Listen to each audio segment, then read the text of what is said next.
राष्ट्रीय सेक्युलर मजलिस पार्टी के राष्ट्रीय अध्यक्ष अशहरुल हक और राष्ट्रीय सचिव जीशान मसूद ने मॉब लिंचिंग की घटना में जान गंवाने वाले मोहम्मद अतहर हुसैन के परिजनों से मुलाकात कर गहरी संवेदना व्यक्त की। उन्होंने परिवार को हरसंभव सहायता और सहयोग का भरोसा दिलाया।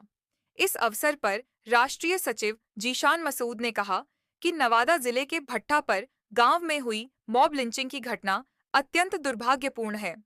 सरकार को इस पर कड़ा और सख्त कदम उठाने की आवश्यकता है। इस तरह की घटनाएं समाज में असुरक्षा और डर का माहौल पैदा करती हैं और इसे रोकने के लिए सभी स्तर पर कार्रवाई होनी चाहिए। पार्टी नेतृत्व ने परिजनों को आश्वस्त किया कि न्याय दिलाने और मामले की निष्पक्ष जांच सुनिश्चित करने के लिए वे सभी आवश्यक कदम उठाएंगे। अशहरुल हक और जीशान मसूद का यह दौरा इस बात का संदेश है कि राष्ट्रीय सेक्युलर मजलिस पार्टी सामाजिक न्याय और कानून के प्रति संवेदनशील है और किसी भी प्रकार के सामाजिक अन्याय के खिलाफ खड़े होने में पीछे नहीं हटेगी। इस अवसर पर परिजनों ने भी पार्टी नेतृत्व का धन्यवाद करते हुए न्याय की प्रक्रिया में उनकी सक्रिय भूमिका की सराहना की। मेरा नाम ज़ीशान मसूद हुआ, ठीक है। राष्ट्रीय सेक्युलर मजलिस पार्टी RSMP का मैं नेशनल सेक्रेटरी हूँ। और इस चीज़ को जो है हम लोग को खबर मिली थी, हम लोग बिहार शरीफ में नहीं थे, मैं इस वजह का थोड़ा लेट हो गया, इसके लिए माजरत चाहूँगा सबसे। लेकिन जैसे ही खबर हुआ और हम कल रात में आए हैं और आज सुबह में दोपहर तक अभी इनसे मिलने के लिए आए हैं। इनसे बात हुई हमारी, और बात को जो सुन करके जो दिल में एक दर्द उठ रहा है, ये दर्द जो है हर एक लोगों के पास आज है, ये दर्द हर को है। लेकिन इसके ऊपर एक्शन क्या हो रहा है, इस चीज़ को हम लोग को देखना है। एक्शन जो होना चाहिए वो ऐसा एक्शन होना चाहिए कि दोबारा कोई भी इस ढंग की चीज़ें करने के लिए 1000 बार सोचे, चाहे वो नशा में क्यों ना हो, चाहे वो किसी भी हालत में क्यों ना हो। इस ढंग की चीज़ें बर्दाश्त के लायक नहीं है। समाज के अंदर हम लोग एक सभ्य समाज के अंदर रहते हैं और इस ढंग की चीज़ हम बर्दाश्त नहीं करेंगे। दूसरी बात यह है कि जब बिहार के अंदर नीतीश कुमार जी ने अल्कोहल को बैन कर रखा है, तो लोग नवादा के अंदर नशे में कैसे आ गए, ये सोचने वाली बात है। और नशे में की हालत में इस ढंग का बर्बरता हुआ है।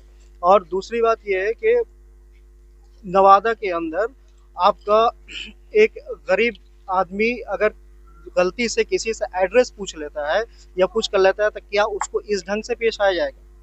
और मेरी एक गुजारिश भी है प्रशासन से भी और सरकार से भी, हमारे होम मिनिस्टर से, कि इस चीज़ को आपने कहा था कि बिहार में जो है आपका प्रशासन अच्छा रहेगा, लॉ एंड ऑर्डर अच्छा रहेगा, तो क्या इस ढंग से लॉ एंड ऑर्डर अच्छा रह पाएगा?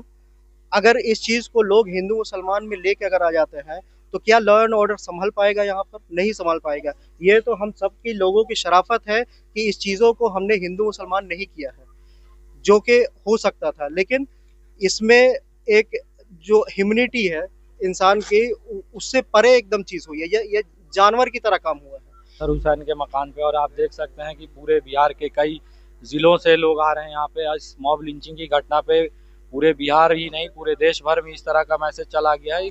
मॉब लिंचिंग जो है एक भारत में अभिशाप बन के पैदा हुआ है, तो जो बहुत ही मतलब कि दुर्भाग्यपूर्ण है। इस देश के नाम पे देश में कलंक है, किसी एक समाज से नहीं। अगर इसमें अगर समाज नाकाम है, प्रशासन सरकार अगर नाकाम हो पा रहा है, इस तरह की घटनाओं को नहीं रोक रहा है, लगातार इस तरह की घटनाएं हो रही है, तो स्थिति फिर बहुत बुरी तरह, बहुत भयावह स्थिति पैदा हो जाएगी। क्या इसी तरह से लोगों को मरते दिया जाना जाएगा?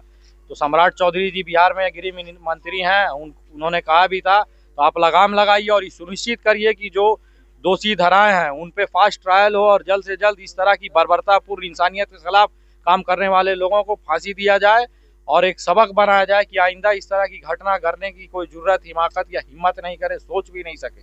और मृतक के परिवारों को, इन लोगों को मुआवजा दिया जाए और माली मदद भी हो और सरकारी नौकरी दिया जाए इन लोगों को, तो मदद होगी। इस तरह से क्या चलता रहेगा हमेशा मॉब लिंचिंग का? क्या समझ रखा है दूसरा लोगों, क्या दूसरा कम्युनिटी का लोग हिंदू मुसलमान के नाम पे से ही लोगों को बर्बरतापूर्ण तुम मार दोगे? ये समाज है? इस तरह समाज चलेगा? इस तरह देश चलेगा? ये संविधान है? यहाँ इस जगह हम लोग रो रहे हैं, ये आज़ादी का मतलब ये है? तो ये सब चीज़ नहीं चलेगा, होश में आ जाना चाहिए, नहीं तो ये व्यापक रूप लेगा। हम लोग बड़ा पैमाने पे नहीं तो इसका बहुत पुरजोर विरोध करेंगे अगर नहीं होगा। हम लोग होम मिनिस्टर से आग्रह करते हैं कि आप सम्राट चौधरी जी इस पे कड़ी से कड़ी कार्रवाई कीजिए वक्त रहते। सरकार से मांग करते हैं कि उसको कड़ी से कड़ी सजा दिया जाए और पीड़ित परिवार को मुआवजा के तौर पर कुछ ऐसा दिया जाए कि जिससे भरण पोषण हो जाए और एक उसके सदस्य को किसी को भी नौकरी दिया जाए। कैसे कैसे घटना होता कुछ जानकारी तो यही कपड़ा उपड़ा बेचते थे, बहुत मेहनती लड़का थे, कपड़ा उपड़ा बेचने के लिए जाते थे, अपना फेरी उरी करते थे और मोहल्ला में आधा मोहल्ला में उसको नहीं जानता कि मतलब किनके बेटा, उसको किसी से लगाव ही नहीं रखते थे, ना कोई दुश्मन था ना कोई दोस्त था।